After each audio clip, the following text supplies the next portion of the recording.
El Cerro de Montecristi en Manabí es declarado área militar de defensa para instalar un radar de control aéreo que permita detectar narcoavionetas.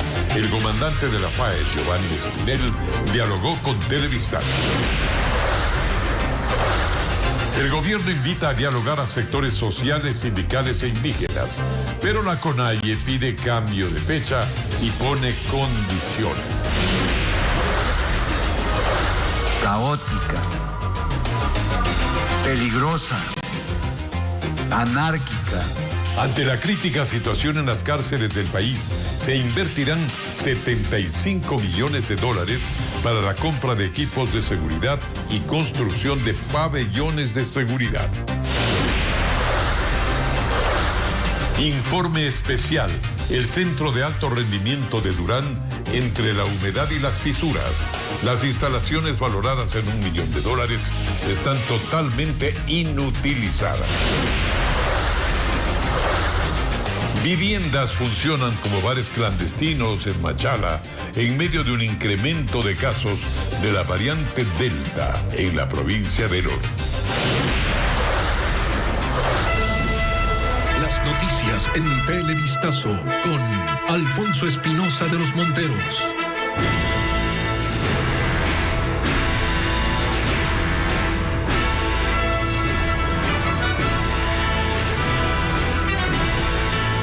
Buenas noches, amigos, y bienvenidos a nuestro noticiero.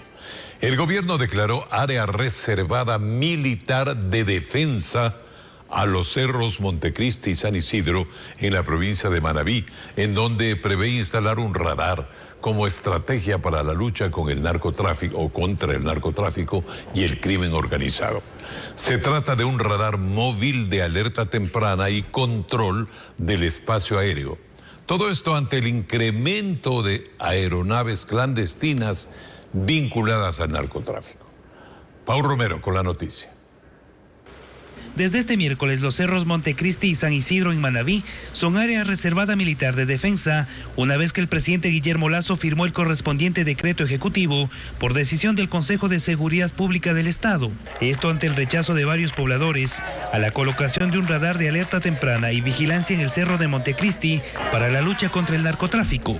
En diálogo con Ecuavisa, el comandante de la Fuerza Aérea, Giovanni Espinel, explicó que esta montaña es estratégica para la seguridad nacional. La posición estratégica más importante de todos los radares que nosotros tenemos de la defensa aérea, y vamos a optimizar al máximo la detección por parte de nuestros radares, y sobre todo para las aeronaves que vienen a bajo nivel.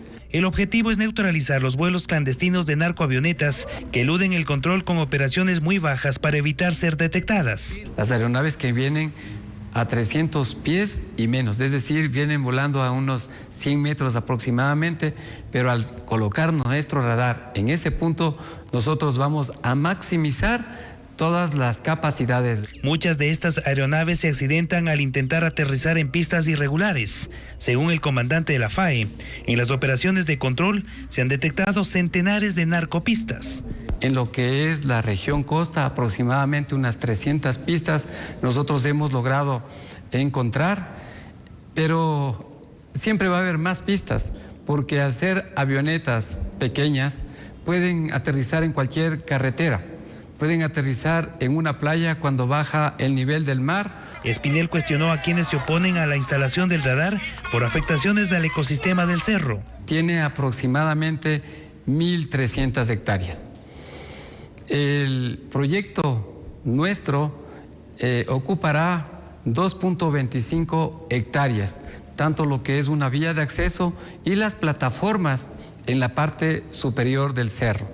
Entonces el impacto es mínimo y no se está afectando a la biodiversidad. El comandante aclaró que el proyecto sigue en marcha. No especificó la fecha para la colocación del radar, pero fue enfático al señalar que será lo antes posible. La CONAIE y organizaciones sociales afines acogieron el llamado al diálogo del gobierno, pero quieren que cambie la fecha, que reciba a 100 personas y que el acto sea público. Patricio Díaz nos cuenta que reiteran sus pedidos de congelar el precio de los combustibles y el pago de la deuda al IES, entre otros puntos. Escuchemos. La CONAIE y organizaciones sociales cercanas como el FUD, FEINE y la UNE, entre otras, se reunieron en lo que llaman el Parlamento de los Pueblos y le dijeron sí al llamado a diálogo del gobierno. Lo acogen, pero quieren que cambie el cómo y cuándo. La ministra de Gobierno, Alexandra Vela, los invitó para este viernes. Por condiciones absolutamente objetivas, no se puede hacer el día viernes. No es capricho de ningún dirigente, sino porque recibimos casi con 24 horas de anticipación. Nosotros debemos, en este caso, comunicar a nuestras organizaciones de base. Seamos recibidos el día martes 24 de agosto a las 10 de la mañana. Además, al encuentro, dicen, no pueden ir solo los dirigentes principales. Deben estar al menos 100 personas. Porque si no, este país puede pasar de diálogo en diálogo por cada organización y realmente no tendríamos una salida a los problemas comunes que tenemos. Debe ser público y cubrir los requerimientos de todos los sectores. Además, señalan los temas. No podemos seguir soportando el incremento al precio de los combustibles. Que se empiece a pagar el 40% que el Estado debe al IES. Que el gobierno nacional intervenga en la comercialización de los productos agrícolas. Pero con todo y estos pedidos sobre la reunión, hacen advertencias. A la par que hablamos del diálogo, también planteamos que continuaremos con la movilización para que el diálogo no sea de oídos sordos. Así que el presidente deberá decidir si pasa el diálogo del viernes al martes. En la CONAIE dicen que empiezan a prepararse.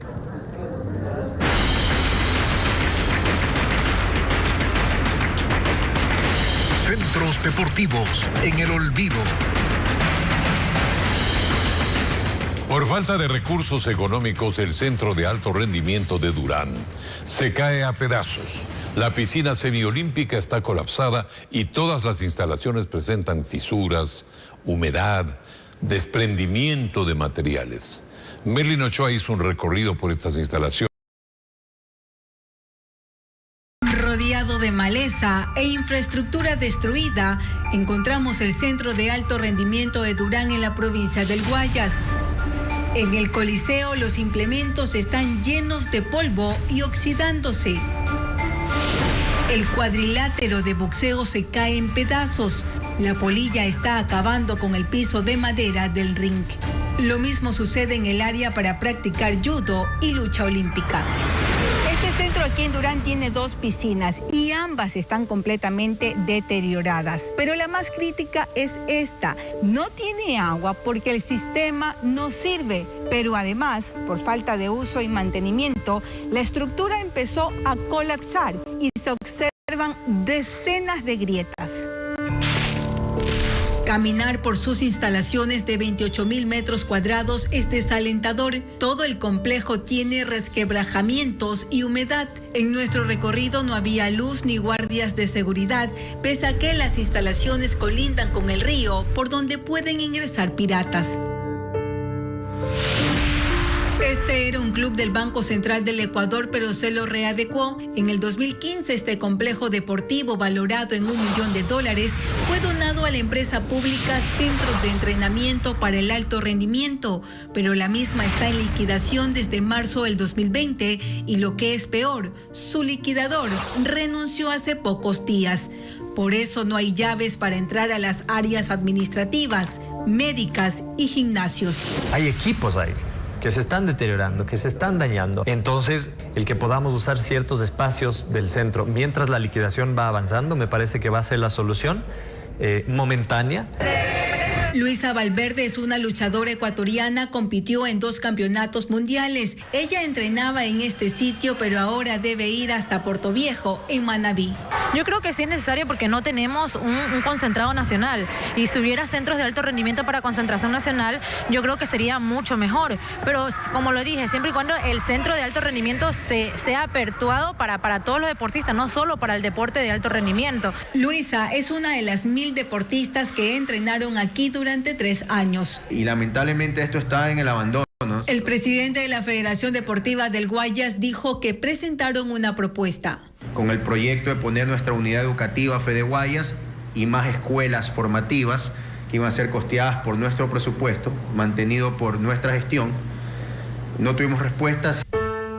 Hasta que no se resuelva la liquidación del bien, poco o nada se puede hacer. El centro, que ya está en agonía, entre más pase el tiempo, más costará su reparación.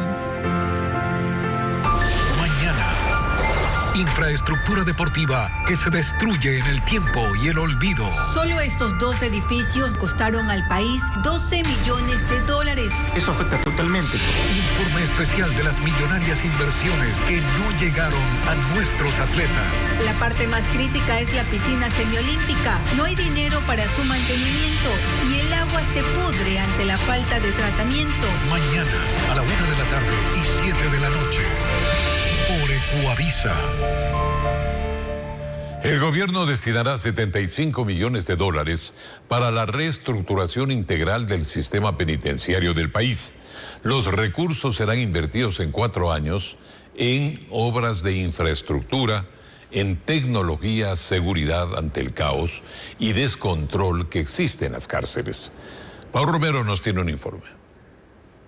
Caótica, peligrosa, anárquica. Así define el gobierno a la situación penitenciaria del país. Por esta razón, después de una reunión del Consejo de Seguridad Pública del Estado, el régimen decidió destinar $75 millones para la reestructuración del sistema carcelario del país. Construir más pabellones donde se puede hacer y también destinar algo para adecuar un centro penitenciario de máxima seguridad y otro más pequeño de máxima seguridad, que son inmediatas, 6 meses, porque tiene que ver con tecnología que hay que implementar, con infraestructura que hay que reparar. Los recursos serán invertidos en 4 años. El último amotinamiento se registró hace una semana en la cárcel de Quevedo, en donde murieron 6 personas. La crisis carcelaria estalló en febrero de este año en el gobierno anterior, cuando se registraron amotinamientos simultáneos en los centros de rehabilitación de Cotopaxi, Guayas y Azuay. La lucha de bandas por el control en las cárceles terminó en una masacre. Murieron 79 presos. La ministra de Gobierno, Alexandra Vela, señaló que la decisión de reestructurar el sistema pretende poner fin al caos y descontrol. Hace necesario, por lo tanto, que exista un proyecto completo para atender el sistema carcelario, el tema de la seguridad ciudadana y también todo lo que tiene que ver con el manejo de los derechos de las personas privadas de la libertad. La intervención en las cárceles se realizará de forma coordinada con otras instituciones del Estado, como la Secretaría de Derechos Humanos. Enmarcada siempre en el respeto a los derechos humanos, fortaleceremos la vigilancia y el control de los centros de privación de libertad. Además, el gobierno buscará reducir el hacinamiento en las cárceles y establecer un nuevo mecanismo para la clasificación de las personas privadas de libertad. La Interpol negó el pedido de la Corte de Justicia para que se extienda boleta roja de localización y captura en contra del expresidente Rafael Correa, quien abandonó el país en mayo del 2017. Quien lo informó fue el propio expresidente en su cuenta de Twitter. La comisión de la organización internacional que revisó el caso aseguró que no se cumplieron las reglas aplicables y que se procederá a eliminarlo de sus archivos. Esta es la tercera ocasión que se niega una difusión roja en contra del exmandatario condenado judicialmente y prófugo de la justicia ecuatoriana.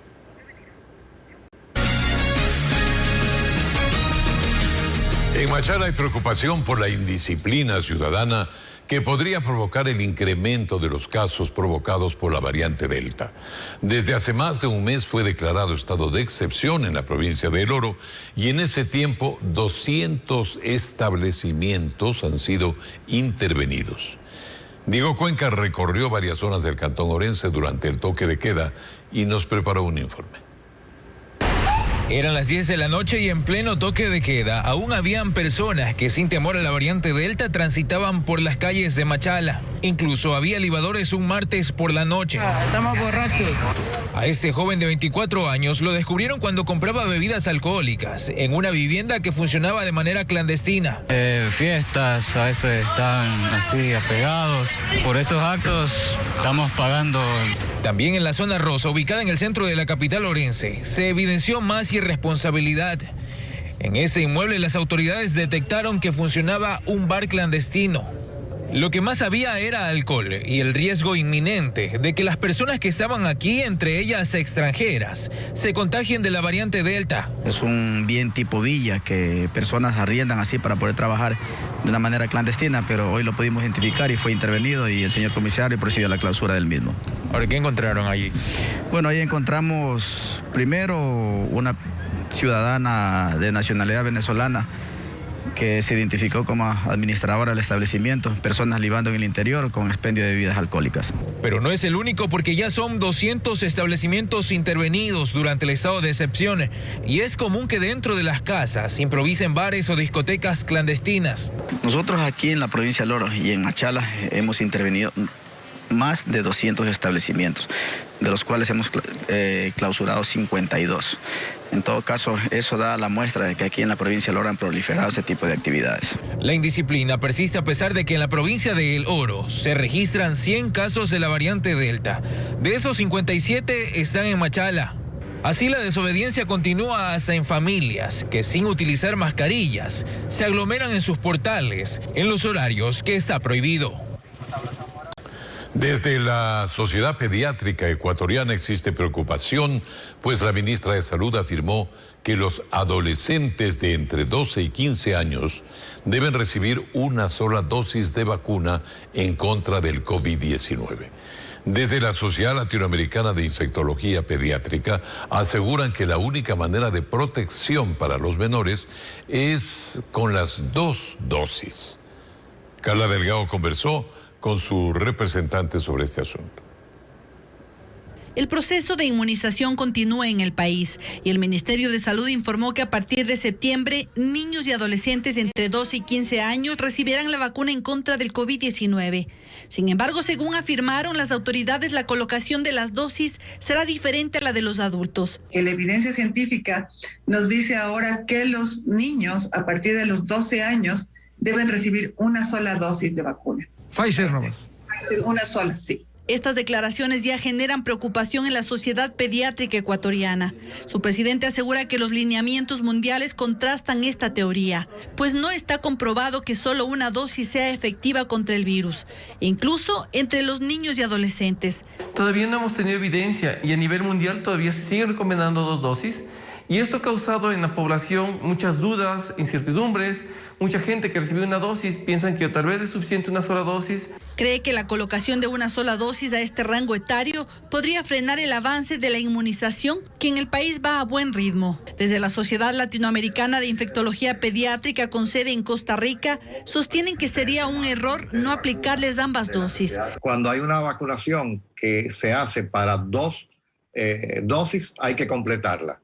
Y es lo que se está haciendo en Estados Unidos, se ha hecho en Israel, se han hecho en Canadá. Además, cree que la inmunización en contra del COVID-19 para niños a partir de 2 años podría iniciar este mismo año. La vacuna Coronavac de Sinovac en China ya publicó el 28 de junio un estudio entre los 3 y 12 años con 2 dosis y con diferencia de 28 días, como se está colocando la vacuna. Ante estos cuestionamientos pedimos una aclaración al Ministerio de Salud.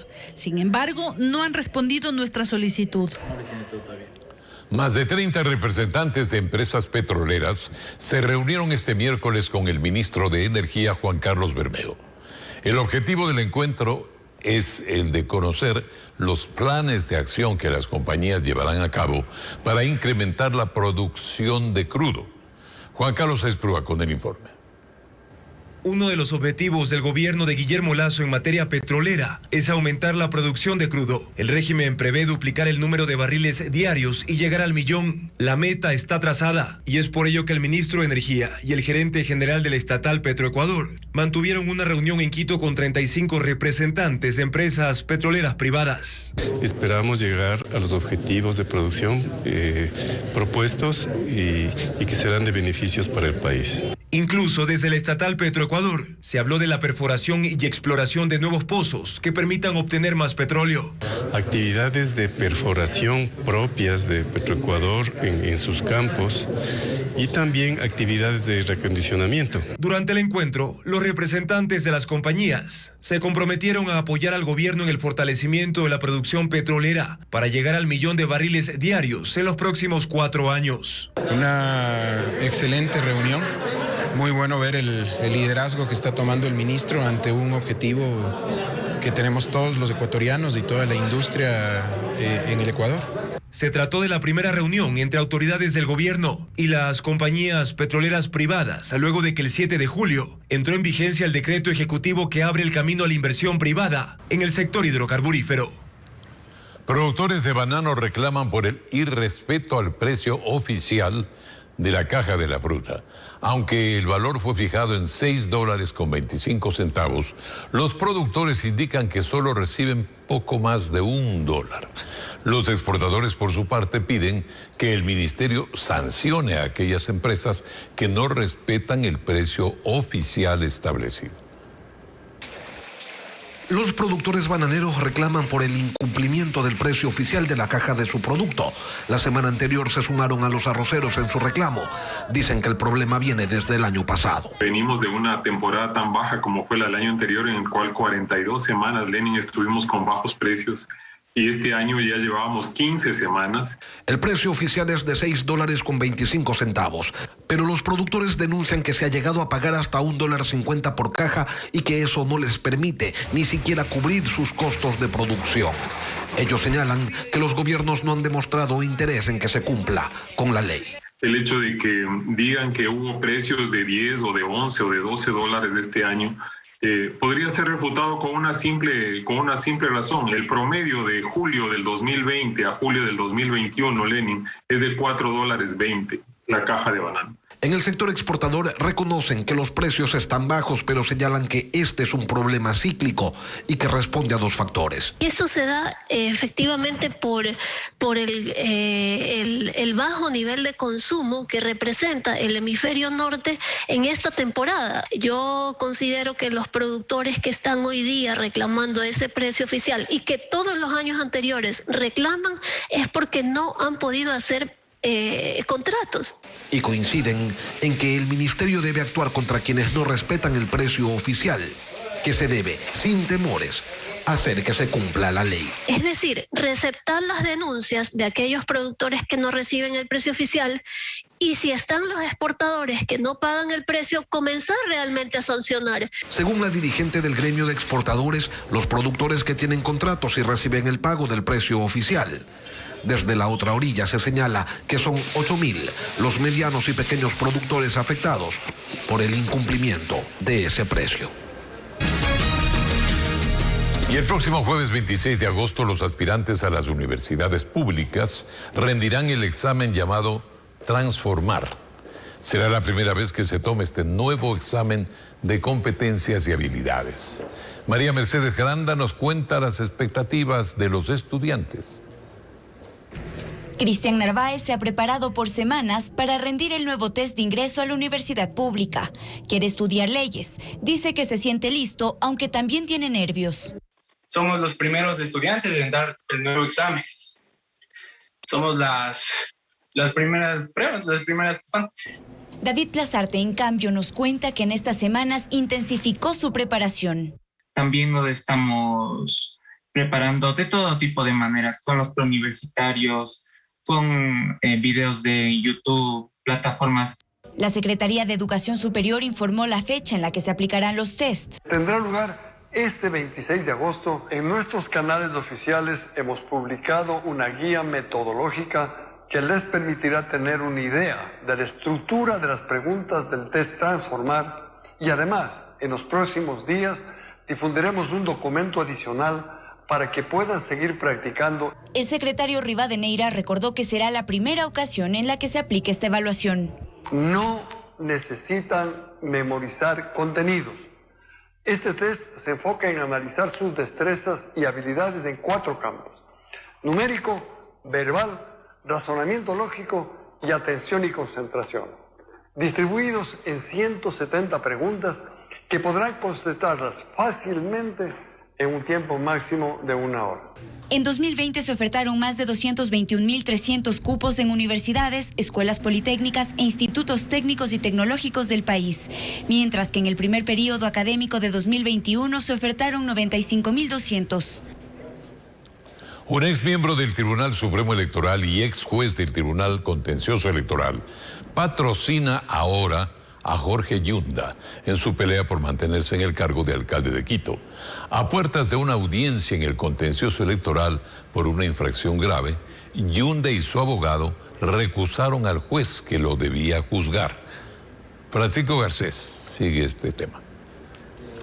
Jorge Yunda logró que se suspenda la audiencia que estaba prevista para el 2 de septiembre, en la que el Tribunal Contencioso Electoral debía decidir si es o no culpable de una infracción electoral grave y si lo destituye del cargo. La audiencia estaba citada, pero Yunda recusó al juez Arturo Cabrera, quien tramitaba la causa. Lo hizo a través de este escrito que firma junto a su nuevo abogado, Guillermo González, quien fue vocal del Tribunal Supremo Electoral y también ex juez del Tribunal Contencioso Electoral, así como procurador del fallido proyecto de refinería del Pacífico.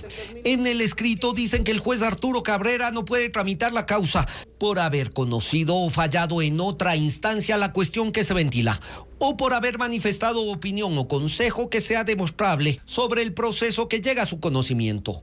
Es que Cabrera fue uno de los jueces del Tribunal Electoral que votó, avalando la remoción de Yunda decidida por los concejales de Quito. Para Jessica Jaramillo, una de las denunciantes de Yunda, el recurso dejó clara la estrategia. Es aguantar lo más que pueda todos los procesos jurídicos, ¿no es cierto?, judiciales, en este caso ante el contencioso, para evitar hasta donde pueda la sanción. Por eso el tema pasará al Pleno del Tribunal, que deberá decidir si la recusación procede o no, y por consiguiente si Cabrera seguirá o no tramitándola. Uno de los factores para la decisión es si la recusación fue presentada en los plazos de ley, que según la denunciante es una condición que no se cumplió. Ese plazo terminaba el miércoles de la semana pasada. No lo hizo. Esperó a que llegue el auto de acumulación para que pueda presentar. Y recién la presenta el día viernes de la semana pasada. Sea cual sea la decisión del TSE, Yunda habrá ganado tiempo. Sin embargo, las denuncias en su contra se van acumulando. Es que en el mismo tribunal ya se tramitan otras 2 por la misma causa, a las que también deberá enfrentar. Y en el país más de 5 millones de personas ya tienen las 2 dosis contra el COVID-19 según los datos del Ministerio de Salud Pública. Y eso, según el sector privado, ha permitido la recuperación, algo de recuperación económica, por lo que apoyan la posibilidad de aplicar una tercera inyección si es necesario. Las jornadas de vacunación a empleados privados y sus familiares se mantienen y eso, según el Ministerio de Salud, ha permitido ganarle terreno al COVID y estar muy cerca del propósito de 9 millones de inoculados en 100 días de gobierno. Tenemos un promedio de vacunación en los últimos días de 60.000 personas diarias, pero cabe recalcar que la vacunación no termina después de los 100 días. La vacunación va a seguir abierta en los centros de salud. Para el presidente de la Cámara de Industrias de Guayaquil, Francisco Jarrín, el apoyo logístico del sector privado ha sido clave en esta carrera nacional contra el coronavirus. Se han abierto cerca de 222 centros de vacunación a nivel nacional que han permitido vacunar a colaboradores, a clientes, a proveedores. Por lo que la posibilidad de aplicar una tercera dosis es respaldada por los empresarios. Los gremios, a través del comité empresarial, formamos un fideicomiso que ha permitido dotar de insumos para que el proceso de vacunación nunca pare. Estos insumos representan alrededor del 48-50% de los insumos que se han utilizado a nivel nacional. Eso viene por aporte del sector privado. Según los datos del Ministerio de Salud, cerca de 10 millones de personas han recibido la primera dosis contra el COVID-19. De ellos, 5,5 millones ya recibieron las 2 dosis. Suspenden fiestas patronales en el cantón Simón Bolívar, provincia del Guayas, por el incumplimiento de las medidas de bioseguridad y donde estaban reunidas más de 1,000 personas. William Bion con las imágenes. En el cantón Simón Bolívar, en Guayas, un evento masivo llamó la atención de las autoridades. En este video se observa una aglomeración de personas listas para participar en un festejo en homenaje a su patrono. La gobernación en un tuit indicó que se procedió a la suspensión de la fiesta patronal de San Jacinto, en la que estaban presentes más de 1,000 personas y respetando los protocolos de bioseguridad. Había niños y adultos, todos juntos sin respetar distanciamientos y muchos sin mascarillas. El intendente de policía, Manuel Cucalón, dijo que este tipo de acciones muestran que la irresponsabilidad persiste en muchos cantones. Combatir estas fiestas clandestinas porque no solamente están fuera de la ley, sino que son un foco de contagio. Puede haber consumo de sustancias estupefacientes, puede haber presencia de menores de edad y son cosas que tenemos que evitar, prevenir y corregir. Según los datos de la gobernación, los cantones en los que se reportan más incidentes por incumplimiento de las medidas de bioseguridad son Durán, Santa Lucía, Palestina y Colimes. Sin embargo, desde la Intendencia advierten que los operativos se mantendrán en toda la provincia. Detienen al principal sospechoso dentro de un caso por violación y pornografía infantil. Su hermanastra de 9 años de edad es la víctima. El hecho ocurrió en Guayaquil y se conoció porque el acusado envió los videos a una mujer que había sido su profesora, quien acudió a la policía y lo denunció. Así ingresaban las unidades tácticas de la Policía Nacional a esta vivienda ubicada en el norte de Guayaquil. Allí detuvieron a un joven quien fue denunciado por violar a su hermanastra de 9 años y grabar el abuso. El caso se conoció por una maestra que denunció el hecho a la Unidad Nacional de Investigación y Protección de Niños, Niñas y Adolescentes. En el mes de julio, una señora maestra se acercó hasta las oficinas de la UNIPEN a informarnos que tenía un ex alumno que le había empezado a mandar mensajes en los cuales le pedía o le solicitaba fotografías de sus pechos y de sus partes íntimas. Ante la negativa de la profesora, el hombre decidió enviar el video que muestra la agresión sexual a su hermanastra. Ella, al negarse, le manifestó entre sus mensajes de que como no le gustaba, si él sabía que a las mujeres le gustaban, prueba de eso era que a la hermana le gustaba, y le procede a enviar 3 videos en los cuales se puede notar que su hermana de 9 años de edad estaban teniendo relaciones sexuales, las mismas que eran grabadas. Durante el allanamiento se decomisaron 3 celulares y en ellos constaban 3 videos. Según la policía, el sujeto aprovechaba cuando su papá lo visitaba junto a la menor de edad para agredirla. Esto ocurría desde hace 2 años y la mamá de la niña desconocía esta situación. Ahora ella espera a que su hija reciba atención psicológica mientras los uniformados analizarán los equipos incautados para determinar si existen más pruebas de la agresión sexual. Bueno, que haya la máxima sanción. Eso es lo importante.